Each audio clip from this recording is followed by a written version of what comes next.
We're here at the interview studio of TheWrap at the Sundance Film Festival 2016 with my good friends, longtime colleagues, Michael Barker and Tom Bernard, who know everything, have seen it all, done it all in the, I'd say, in the film world in general, but most particularly in the independent film world. You guys have better taste, better judgment, better track record than pretty much, and better longevity, I should say, right? How long have you guys been working in running Sony Classics is around 25 years, and I've been doing this since '77. And me since '79. You have to speak into the mic. Me since '79. Yeah, that January 1st was the beginning of our 25th year at Sony. Wow, fantastic! How are you going to celebrate? Who knows? You tell us. You have to speak into the mic. Who knows? You tell us. well, TheWrap would love to do a whole thing TheWrap would with like to do a advertising series and all on. We that could stuff. do a retrospective. That would be fun. Yeah. Why don't we try to do something together? That would be cool. Like just like a gallery or something. Is there a date? A date? No, it's the year. You know. It's the year. Okay. Well, I'll make a note of that. I would really love to do that, and we should use this. We need to do a different interview. We'll talk about. Yeah, Howard's End, our first movie. Which one? Howard's End. Howard's End. Wow. Yeah. Wow.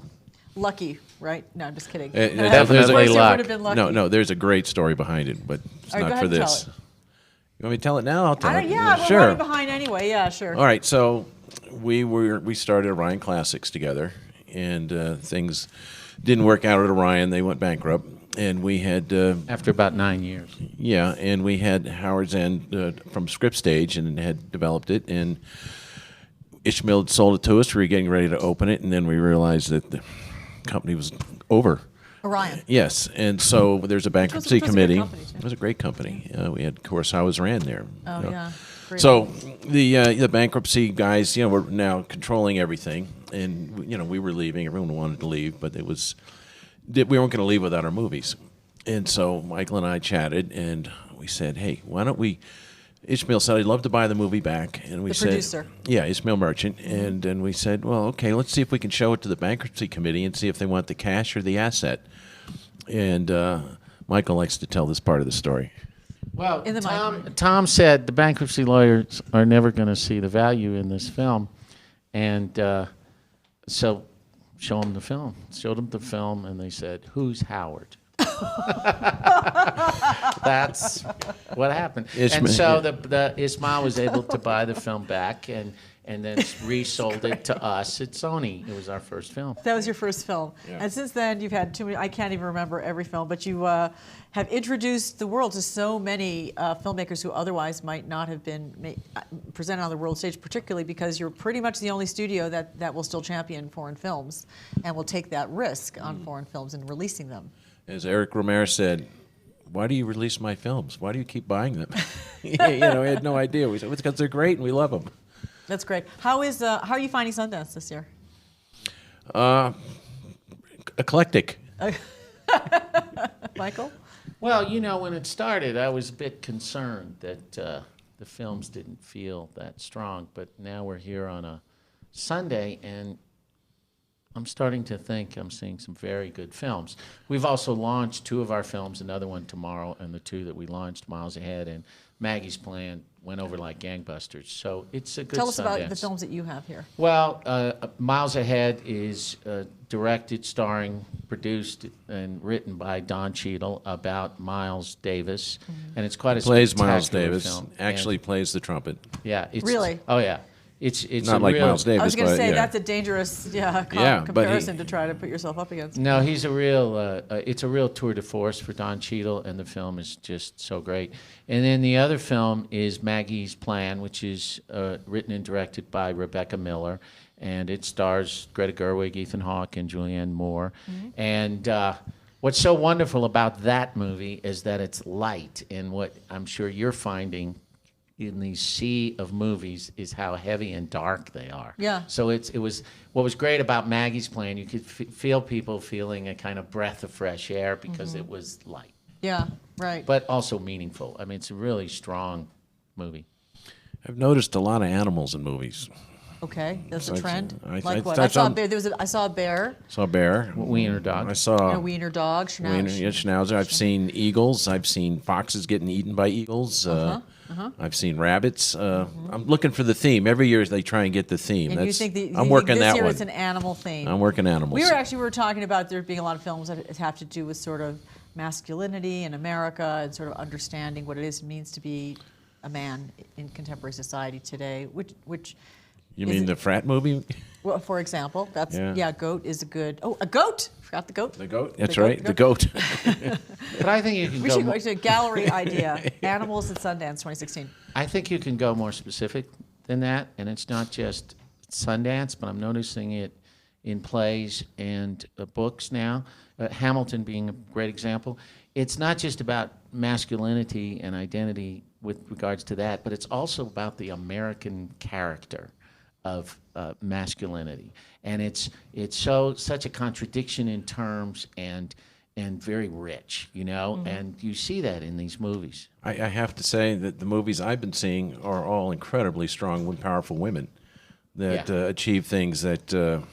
I mean, I just Name me a couple that well, you I just we walked just away. had the crew of certain women. It was just Well, here. I've not Maggie's seen that Plan yet, is but- one of them. Well, Maggie's Plan, the Right. one I just came from, which is a woman who becomes an eagle master in Mongolia, and she learns how to train Okay. these golden eagles in the middle of nowhere to get food and fur, and they have a big contest. And they're all these old guys with the hats and the mustaches, and they've been in Wow. the mountains for years, and they nomadic tribes. And her dad, she wants to do it, and so she learns to become an eagle master, and she wins the whole thing, and she's like the first girl ever, and she's like probably 40 years younger than anybody else in the whole place. Wow. And then they go on a Interesting. trek, and anyway, that was pretty good. And then How do you guys feel? You've seen ups and downs. I've been coming to Sundance over the better part of 20 years, not here every year. You guys have been coming longer than that. But we've all seen sort of lots of ups and downs in the marketplace. You saw like crazy bidding war time, and then you saw sort of the bottom fall out of it, and the early part of the 21st century has been really, really challenged, and you guys have figured out a path. Now we're seeing these streaming giants come in with big, big checkbooks. Today we had the news that Amazon has bought this hot Kenny Lonergan movie, Manchester by the Sea, which, by the way, is not like blockbuster movie. It's kind of a slow New England Kenny Lonergan movie. well, we'll see who gets the Happy Texas Award this year. It's Right. You it's- see, right? You You've never seen it. know. By which, explain the Happy Texas Award. Every year there's lots of new companies that come to Sundance, and they have to sort of show they're in business, and they will put down maybe more money than a movie might be worth and grab a really big headline. And sometimes those movies work, a lot of times they don't. Much more often than But not, the they headline don't, is I think, there, right? and it's sort of everyone's sort of taken aback when that much money changes hands. And Well, there was a what couple last year. Well, which what you can also name, I won't. happens year in, year out, which is always surprising to me, is that we're in this bubble for 12 days. Right. And the big, like 3 or 4 films get the big headlines. But then a year later, when you analyze which are the films that prevailed commercially, it's very rarely those 3 or 4 films Right. that were the ones that were touted the most during the festival. Right. Like last year, we bought Grandma with Lily Tomlin, and it didn't get huge Big headlines, headlines. but it was one of the most successful pictures of any movie that came out of And a Sundance. movie I like love Dope Grandma, got as you big know, headlines and didn't. Dope, which won? and made a lot of money. I mean, for the It seller. sold for a lot of money, and then it kind of never really found its audience. I don't really know how it's done in streaming in the back end of that. Maybe it had a better life. But when you see Amazon, Netflix coming in, and last year I remember we were writing stories saying the word about Netflix is they're coming in to spend a lot of money, and Netflix denied it like crazy because they don't want to be seen as somebody's messing up the marketplace. But you guys, with the strength of sort of the long view, sort of how does that impact your ability to buy movies and to get the movies that you want? Well, we've been doing it for a while, and so we buy movies we like that we think we can make work in the marketplace and make a profit. So we're never looking to compete. We're looking to try and fill our slate. And so if people are taking a lot of the high-profile things off the market, there's several movies that we've seen already here that probably are not in the running and a lot of that stuff, which hopefully we'll acquire. We acquired the Frank Zappa documentary, and we'll make them work, and we'll see where the other guys go. There's again, an aspect with Netflix and Amazon that's also the same as HBO. You know, you need to be subscribing to Netflix. You know, that's what they're, you know, if you know about Netflix and that name is there, that's important. HBO, they really like you to subscribe so you can, if you want to see the movies. Amazon, you know, you're going to have to go to Amazon to see the movies. And so, you know, how long will they want to be in this business? Won't they want to move into the studio business? You know, we've seen it come out small, and they always move up. And so you just try and weather the storm and see what happens. It's very important to understand who we are. What we have learned over the years is to focus on the film that we want to release, and understand when we acquire a film or when we invest in a screenplay, we invest our souls in it, and it's a lot. It's a huge time commitment, and the key is to focus on the film and kind of not think about who the competitor is when you're going after it. They're always competitors. Yeah. It's just a different set now. Right. And sometimes are more difficult than others. But the fact of the matter is, if you focus on what you can contribute to the film, and you sell yourself to the filmmaker and the seller, and give them the valid reasons to go with you, what they're really investing in is our ability to make that film work. And that's really, we try to not obsess on the distractions, and it's almost like that's a distraction to worry about. Oh, is this person after it or that person after it? You move on. You know, it's like we saw a movie named Junebug, where Michael said, you know, Amy Adams looks like she got a shot at the Oscar. No one was really interested in that film. No, but I will tell you something. That is Amazing. a great story of Sundance. Word got around that certain film critics, one of them from the New York Times, really hated the film. And they played early in the weekend, and we were too busy with our own films. The Tuesday came around when the film was shown. Okay. I was supposed to go to another film. For some reason, the projector broke down. I thought, what am I going to do? I went to see Junebug. The theater wasn't even full because, and I didn't see any competitors in there, but because it had been written off, because you're so obsessed with seeing the hot titles. And right after it was over, I called Tom. And there was another screening like 2 hours later, and everyone, Tom and Dylan, went to see it. And then we bought the film that day. And the whole thing is, that film turned out to be one of the most successful films from that year. And people didn't notice it because there's a lot of noise, you know, a lot of noise. That is, I think, really what you guys have figured out. And many of your colleagues have too, but it is hard to tune out that noise. Yeah. And you just got to. All right, so before they're going to yank you off here, I had Spike Lee sitting in Tom's chair about 20 minutes ago, and he said... He's not boycotting, he just wasn't asked.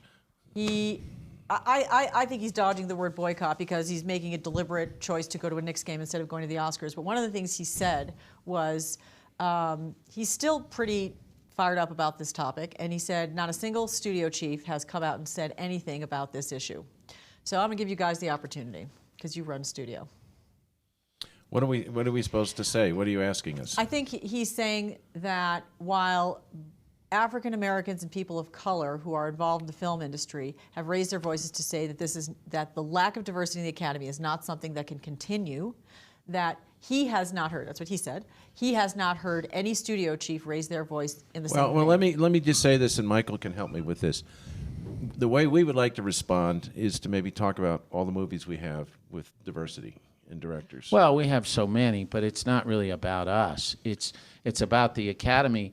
And I can tell you from the very beginning, we're longtime members, and we have always supported and spoke out against the fact that there weren't enough women in the director's branch. I remember the year it was kind of embarrassing. We've had quite a few female directors. And we have many female directors. And the fact that there is not diversity in the ranks in the Academy, this is something we've spoken and addressed to before. So it's not like it hasn't been spoken about before. Right, you have Don Cheadle here, right? You supported him in this. So you think that's and we an love unfair... Spike Lee.